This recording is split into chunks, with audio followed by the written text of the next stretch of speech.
좀 설명하는 양심의 내용들이 조선 선비들이 다 얘기했던 거라는 걸 한번 꼭 입증해서 보여드리고 싶습니다. 이런 게 조선 선비들이 해놓은 것만 해도요, 이것만 해도 지금 전 세계를 선도할 수 있습니다. 최근에 그 캔일보의 무경계란 책을 봤는데, 그때 안 보려다가, 왜냐하면 캔일보의 다른 책을 봤더니 볼 내용이 아니더라고요. 이 양반의 머릿속이 너무 저랑 맞지 않고, 저는 그 양반은 에너지체, 인도에서 그래요. 육체, 물질체, 이게 조대신이라 그래요. 거친 몸, 거친 몸, 미세 몸. 미세 몸이 우리 보신이나 혼백이 다 미세 몸입니다. 혼도 그렇고 백도 그렇고. 원인신, 원인 몸. 요게 우리 원신이죠. 인도에서도 똑같이 나눠요. 근데 이런 구분들을요, 실제 이걸 체험한 게 아니라 이 양반이 이런 말들을 이용해가지고 개념화해가지고 자기 기존 개념들, 삼분법의 개념에 다 갖다 붙여가지고 돌리는데 깜짝 놀랐어요. 무슨 짓을 하고 있는지.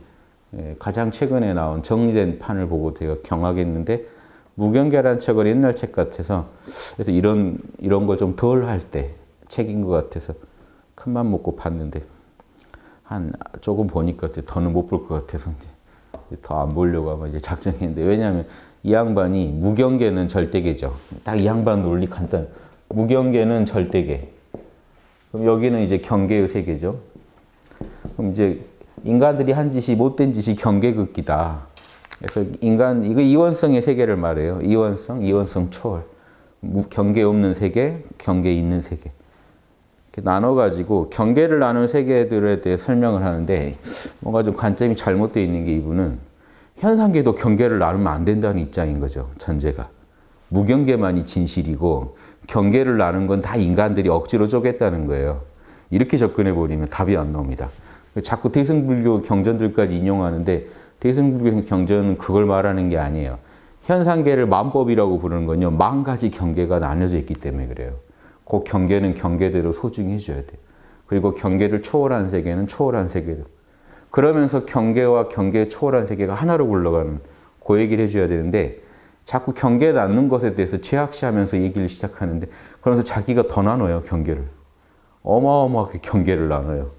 에고 안에서도 또 쪼개고, 에고랑 몸을 쪼개고, 한 자아와 몸뚱이까지 포함한 자아와 세계를 쪼개고, 계속 쪼개면서 그 양자물리학의 이론들을 갖다 막 무분별하게 적용하는데, 양자물리학은 미시에서만 통하는 얘기지 거시에서는 안 통합니다.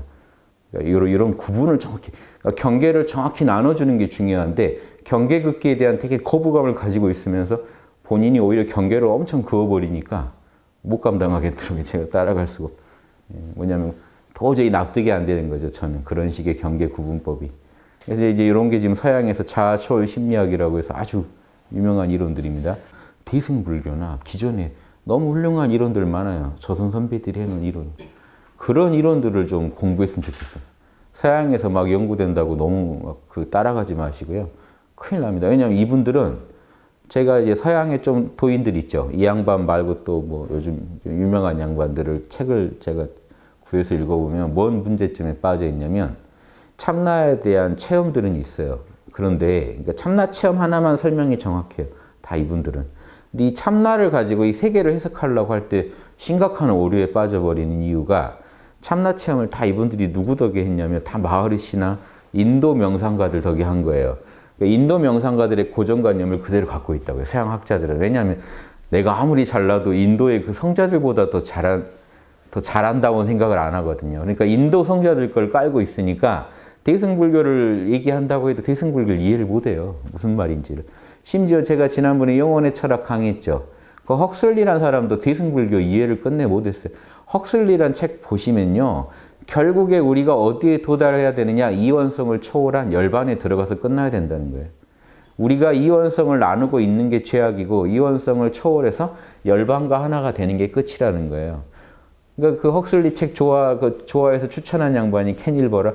캔일버도 똑같은 오류에 빠져 있는 거예요. 책 전반에 걸쳐서 우리는 경계극기를 멈추고 무경계로 들어가야 된다는 거죠. 이게 다른 말로 하면 소승철학이라고 해요. 다.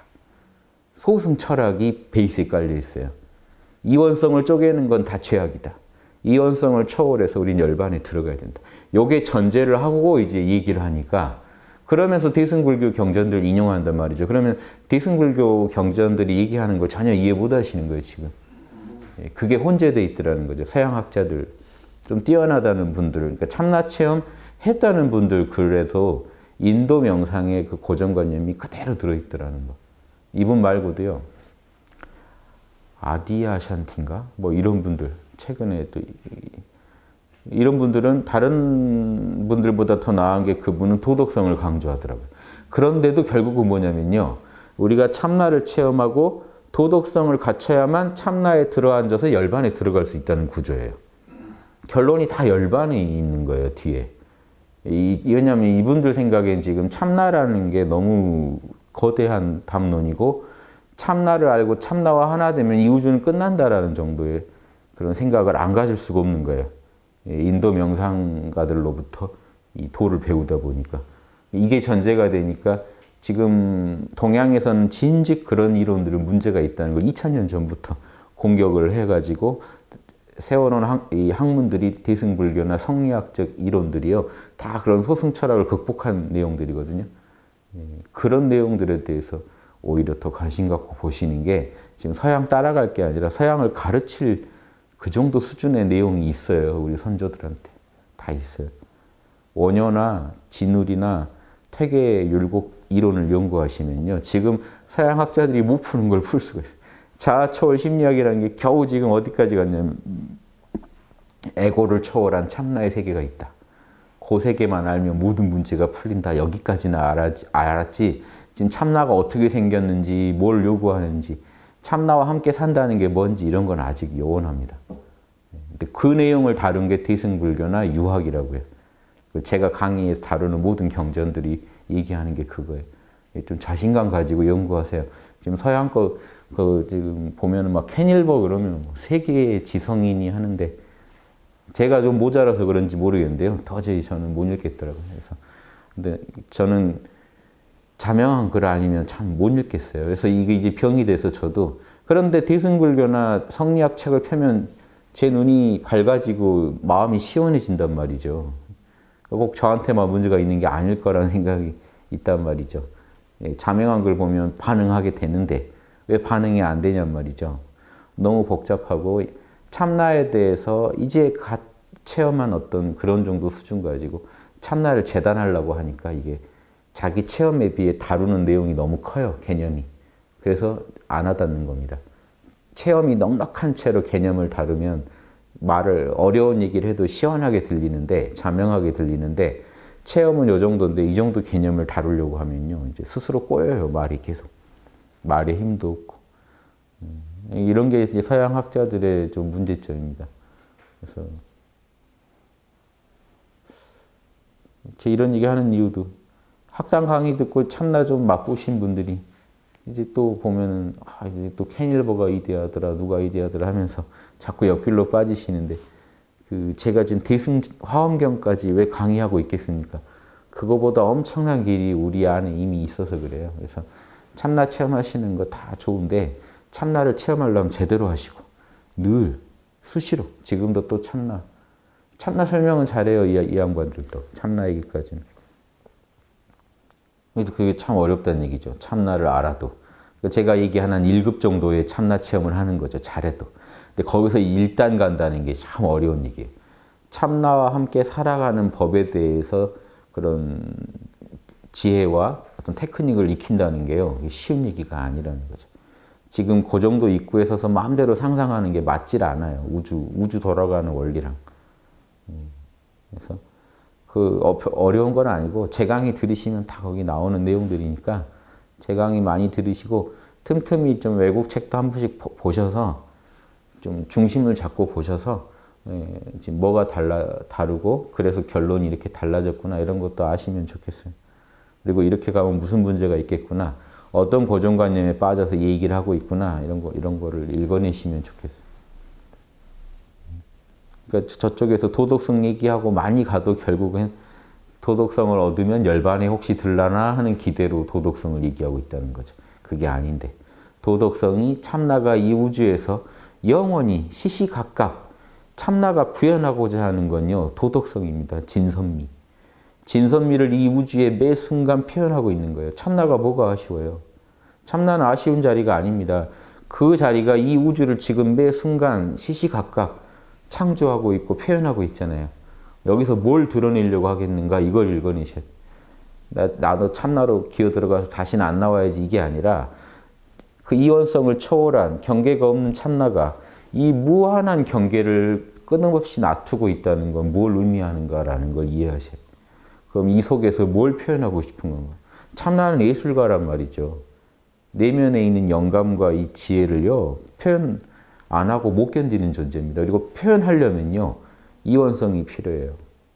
선을 표현하려면 악이 있어야 돼요. 빛을 표현하려면 그림자가 있어야 돼요. 밝음을 표현하려면 어둠이 있어야 된단 말이죠. 그러니까 이원성 세계 속에서 이 진선미한 걸 드러내려고 이렇게 노력하고 있는데 거기에 가장 큰 책임을 맡은 인간이 자꾸 어둠을 택하고 악을 택하고 욕망을 택해버리니까 지금 이 세계가 아름답지 않은 거지, 이 참나 자체는 끝없이 양심을 통해서 우리한테 진선미를 택하라고 명령하고 있단 말이죠. 지금 이 순간에도. 이런 상황을 정확히 읽어내시지 못하는 이 도인들은요, 이 참나를 만난 체험이 오히려 독이 돼가지고 더 엉뚱한 결론을 내리기 때문에 제가 계속 이렇게 말씀드립니다. 그래서 이 가만히 명상을 하시더라도 선입견을 다 버리시고 참나가 양심을 통해 나한테 뭘 요구하는가라는 거를 이해하려고 하시면서 명상을 하시면 명상을 하면 할수록 더 우주랑 이 통하는 느낌이 드실 거예요. 소통이 되는 느낌. 그래서 우주가 지금 인류를 어디로 끌고 가고 있는지 이런 느낌도 드실 거고, 인류가 이대로 가다간 어떻게 되겠구나 하는 것도 더 잘 보이고, 인류가 이렇게 힘들게 살고 있는 이유는 뭐 때문이다. 욕망이 양심을 눌러서다. 이런 것들이요, 명확하게 보이면서 그러면 해법은 뭐구나. 양심이구나. 양심은 어떻게 생겼구나. 이런 게 보이셔야 돼요. 이런 게 안 보이는 수행이나 공부라는 것, 그리고 철학이라는 건요, 절대 인류를 도울 수가 없습니다. 아무리 멋진 말이고 뭐 고정관념을 깨는 파격적인 어떤 가르침이라 하더라도 결국 그 가르침대로 하면 병이 낫는 게 아니라 그냥 놀리키는 용이었지, 그게 결국 병을 근본적으로 고치는 용도는 아니었구나 하는 걸 깨달으시게 될 거예요. 그래서 제가 뭘 새로 지어낼 것도 없고 고전에 다 있는 걸 잘 풀어드리기만 하면 되는 거죠. 고전에 그런 내용들이 다 있으니까 그걸 참고하시기 바랍니다. 요즘 뭐 좀 대단하다 해가지고 거기 자꾸 휩쓸리셔가지고 답이 안 나와요. 그런데 이런 인문학 공부도 되게 겉멋으로 하신 분들이 많아요. 그러려면 세련된 거, 럭셔리한 철학을 좀 걸치고 다니고 싶단 말이죠. 그렇게 해서 자꾸 요즘 현대 철학 찾으시면요, 현대 철학자 치고 로고스에 대해서 이해하고 얘기하는 분이 없습니다.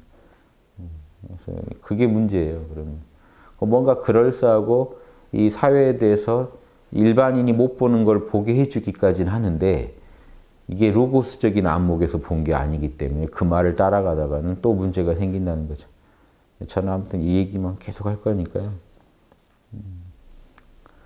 근데 신기하게 성인들이 해놓은 고전이나 이런 걸 보면 뭐 저도 더 할 얘기가 없단 말이죠.